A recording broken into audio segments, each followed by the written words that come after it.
Good morning, ka-farmer. Pasensya na po, no. Hindi ko na po siya na i-video kahapon dahil umuulan kahapon, no, mga ka-farmer. At ito, no, mga ka-farmer, yung ating misti sa F1, ka-farmer. Yan. Taniman na lahat, ka-farmer, no. Yan. Pero yung kalahati po nito hindi po namin nataniman dahil hindi pa po tumubo, no, yung sa ating Galaxy Max Mistis, Galaxy Max F1. Yan yung ating Misti sa F1, yung mga ka-farmer. Yan, hindi ko siya pinagsabay na ipinunla, no, ka-farmer, dahil talagang medyo maabutan kami, no, ka-farmer. Kaya inuna ko lang tong mga pang isang lata, ka-farmer, yung inuha natin na itanim,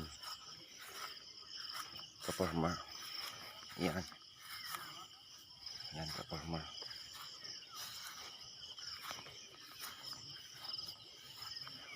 Ito, ka-farmer, no.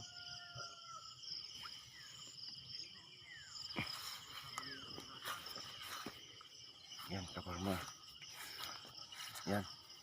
Yan si Kuya Gilbert, mga ka-farmer, no, yung mga partner natin, ang ating pinakagwapong kasama dito, ka-farmer.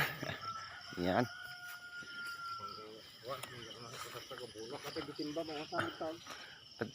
Tagtagawan niya sa tikal man dyan, eh. Gini, mulay. Uy. Ayan. Yung nakdiabunon na kundi sa rumo lang di sumulaan.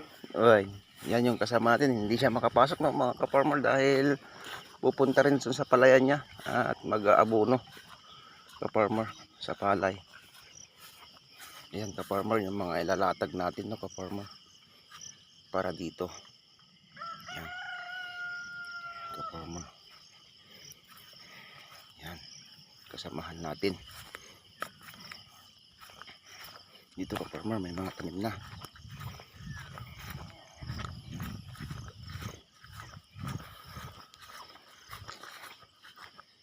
Yan, ka-farmer, may mga tanim na, ka-farmer. Yan. At subaybayan nyo, no, mga ka-farmer. 4 days to 5 days, no, na tayo, lalagay na tayo ng abono ng calcium, no, ka-farmer, yung ilalagay natin muna. Calcium po yung una nating abono. At dito naman po wala pang mga tanim, mga ka-farmer. Yan, Galaxy Max F1 po ang pupunta dyan.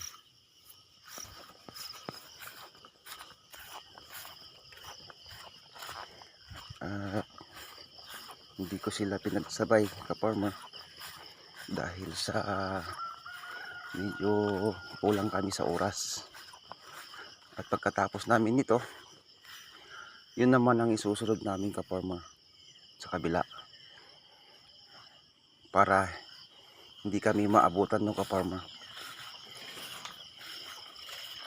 At ito, ka-farmer, yung ating punla. Yan,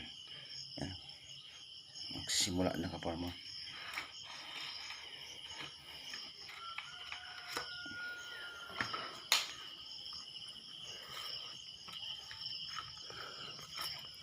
At tulad po ng sinabi ko, ka-farmer, ako po yung nagpapasalamat sa panonood nyo sa aking video, no. Humingi na lang po, no, paumanhin na pakipindot na lang po, no, yung ating notification bell, at pakisubscribe po, no. Agri Vlog po yung pangalan ng ating channel, no. Yan, ka-farmer. At maraming salamat.